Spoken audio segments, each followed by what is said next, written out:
कब तक तू ऐसे मुसाफिरों की तरह भटकता रहेगा। मैं अब भी कहती हूँ लौट आ। सब कुछ तो है, फिर क्यों मारा मारा फिरता है। अगर पता होता तो बाहर जाकर बाहर का ही होकर रह जाएगा तो तुझे मैं नौकरी क्या पढ़ने के लिए भी ना भेजती। तुझसे जी भर बातें करने के लिए तरस गई हूँ। मुझे तो लगता है कि तेरे लिए घर नहीं मुसाफिर खाना है, जहाँ तू कुछ दिन आराम कर फिर लौट जाता है। प्लीज़ माँ, ऐसी बातें मत करो। जितना प्यार आप मुझसे करती हो मैं भी आपसे उतना ही प्यार करता हूँ। मुझे भी आप दोनों की बहुत फिक्र लगी रहती है, लेकिन क्या करूँ। फिक्र होती तो बुढ़ापे में हमें ऐसे अकेला ना छोड़ता। अरे अच्छी खासी पेंशन आती है हम दोनों की, किस चीज़ की कमी है यहाँ। फिर क्या ज़रूरत है अकेले दूसरे शहर में रहकर नौकरी करने की। आप नहीं समझोगी। हाँ बेटा, अब तो बड़ा हो गया है ना, ज़्यादा पढ़ लिख कर अफसर बन गया है। भला तेरी बातें ये मास्टरनी कैसे समझ सकती है। ठीक है, जैसा तुझे अच्छा लगे वैसा कर। कहते हुए सुधा जी अपने आंसुओं को पोंछते हुए उठ कर चली गईं। पापा, आप ही समझाइए ना मम्मी को। मैं उनका दिल नहीं दुखाना चाहता था, लेकिन मेरी भी तो कुछ मजबूरी है। बेटा, तेरी मजबूरी हम दोनों की मजबूरी से बढ़कर नहीं हो सकती। तुझे पता है हम दोनों उम्र के उस पड़ाव पर है ना, ना जाने हम में से किसकी आंखें बंद हो जाए। तुझसे ज़्यादा क्या मांग रही है वो। बस यही ना कि तू हमारे साथ रहे। हमने तुझे कभी किसी काम के लिए नहीं रोका, मुंह से निकलते ही तेरी हर इच्छा पूरी की।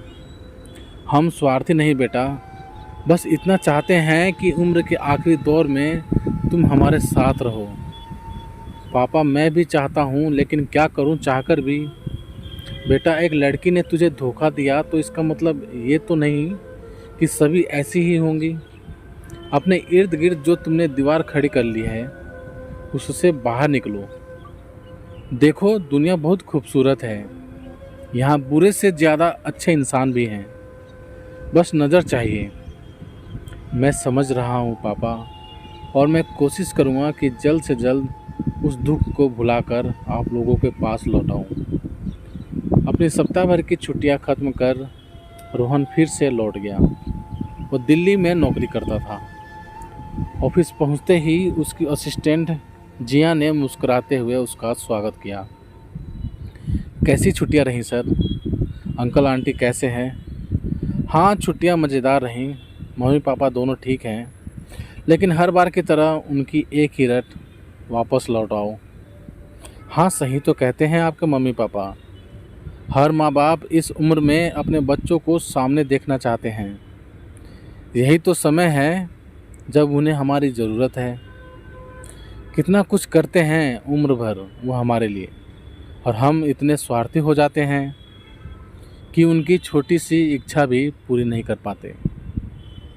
अब तुम भी मेरे पापा की भाषा बोलने लगी। अच्छा चलो, मैं नहीं जा सकता, वो तो आ सकते हैं ना यहाँ पर। सर, आप फिर से स्वार्थी हो रहे हैं। आपको नहीं मालूम बुज़ुर्गों को अपनी जड़ों से कितना प्रेम होता है। और वैसे भी बड़े बूढ़े कहते हैं कि जिस तरह से पेड़ अपनी जड़ों से कटकर ज़्यादा दिनों तक जिंदा नहीं रह सकता, ठीक उसी तरह से बुज़ुर्ग होते हैं।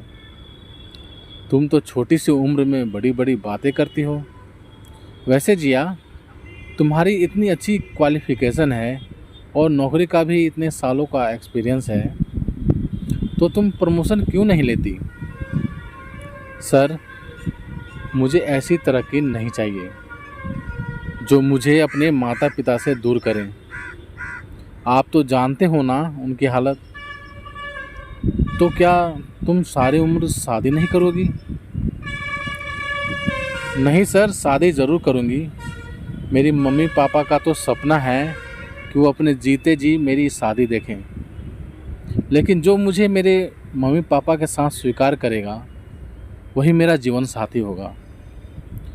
वो तो ठीक है जिया, लेकिन मैंने देखा है अक्सर लड़कियां जितना मान सम्मान अपने माता पिता का करती हैं उतना अपने पति के माता पिता का नहीं। उनको तो वो बोझ समझती हैं। सर, सभी लड़कियां ऐसी नहीं होती। ऐसा होता तो परिवार ही ना बनते। अपवाद हर जगह होते हैं। ये तो आपके संस्कार होते हैं जो आगे जाकर दिखते हैं। मेरे लिए तो जैसे मेरे माता पिता वैसे ही मेरे सास ससुर होंगे। उसकी बात सुनकर रोहन कुछ देर तक गहरी सोच में डूब गया।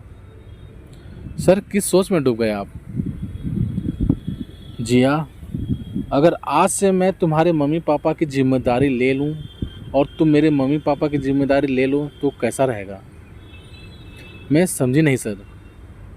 जिया, मैं बहुत दिनों से तुम्हारे साथ काम कर रहा हूँ और हमेशा ही तुम्हारी बातें व विचार मुझे निःशब्द कर रहे हैं। कई बार तुमसे अपने दिल की बात कहनी चाहिए, लेकिन कभी तुम मना न कर दो इस डर से कह न सका। किंतु आज भी मैंने अपने मन की बात ना कही तो देर हो जाएगी। जिया, थक गया हूँ मैं मुसाफिरों की तरह भटकते हुए। अब मैं भी वापस अपने ठिकाने लौटना चाहता हूँ, लेकिन अकेला नहीं, तुम्हारे साथ। जिया, क्या तुम मेरे जीवन संगिनी बनना पसंद करोगी? मैं तुमसे वादा करता हूँ कि तुम्हारे हर जिम्मेदारी को मैं अपना समझ कर निभाऊंगा, बस तुम हाँ कह दो। रोहन उसकी आंखों में झांक प्रणय निवेदन करते हुए बोला। जिया ने राहुल की बात सुन मुस्कुराते हुए नज़रें नीची कर उसके फैसले को मौन स्वीकृति दे दी। आज दो भटकते हुए मुसाफिरों को मानो मंजिल मिल गई थी। तो प्यारे दोस्तों, आप सभी को ये कहानी कैसी लगी प्लीज़ कमेंट करके हमें ज़रूर बताना। यदि ये कहानी आप सभी को पसंद आई हो तो लाइक करना, शेयर करना और चैनल पर नए हो तो चैनल को सब्सक्राइब भी ज़रूर कर देना। धन्यवाद।